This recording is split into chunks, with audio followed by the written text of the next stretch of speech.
बेसन घेतलंय. बेसन घेतले. आता आपण थालीपीठ बनवायचं बेसनचे. त्यात टाकायची हळद, त्यात टाकायची धनिया पावडर, त्यात टाकायचं मसाला, त्यात टाकायचं थोडंसं मीठ, नंतर टाकायचं कांदा, नंतर थोडीशी कोथिंबीर. आता समजा एकत्र करून घ्यायचं, पाणी टाकून घ्यायचं. मग आता हे समजा एकत्र असं करून घ्यायचं. चला आता आपण बनवूया.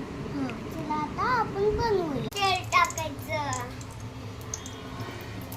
मग हे टाकून घ्यायचं.